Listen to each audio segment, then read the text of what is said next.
to a single word that you have to say. You need to explain to me why you insisted that we meet at the grave of Andrew Carnegie.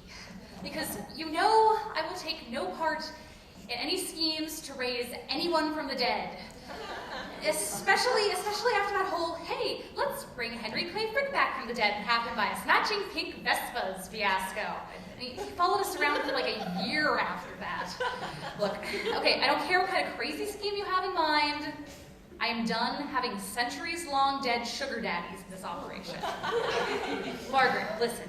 I completely understand. I swear to God, this has nothing to do with necromancy. Yeah, right. Besides, I renounced those powers immediately after the great poet zombie versus Cuban revolutionary zombie war of 2006. I thought you knew that. Yes. So much brains.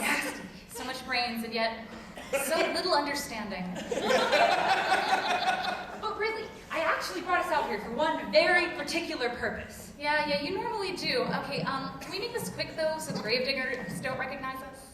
Well, Margaret, you see, I can't quite get over this whole desire to make art that changes the world through the opening of people's minds to a slow movement towards egalitarianism and inner harmony with one's surroundings and sense of self thing. The whole desire to write poetry that inspires actions that contribute to the greater good of humanity through the creation of new opportunities for perception of the interconnectivity of all spirits, dimensions, and particles that are essentially us, them, you, I, it, we, all at once thing. Oh, yeah, I hear that can be a really difficult bug to shake once it gets hold of you. You see, you might recall that Adrian Rich once said that the moment of change is the only poem.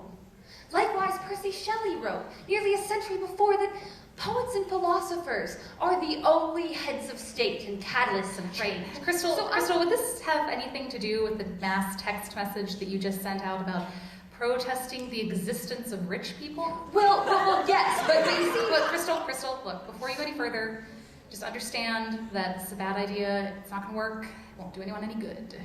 Well, you know, the French just chopped their heads off, and now they have great libraries, excellent museums, and a 30-hour work week.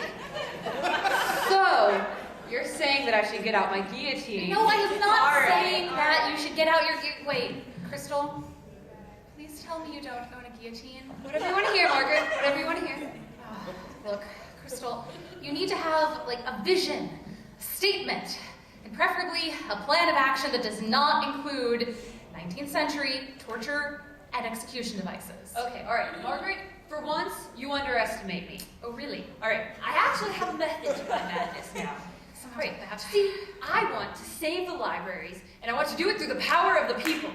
You see, Sir Andrew Carnegie may have gotten us going, but the money that he funneled into this operation came from the blood, sweat, and blistered hands of the average Pittsburgh citizen. Yeah. All the people need to do is bind together, demand action from their dollars and results from their representatives, and we wouldn't be in this mess. We can't let tyranny, disinterest, and a corporate-styled public governing structure keep us from having communal places of knowledge and learning that are free and open to the people. We owe it. We owe it to the future poets, bibliophiles, writers, necromancers, and madmen to keep our communities strong and the International Poetry Collection even stronger. I mean, without our libraries, where would the confused conspiracy theorists go to make sense of Nostradamus' prophecies? Where would the terrified 16-year-olds go to research sexual health topics that they can't get out of their stuffed shirt parents?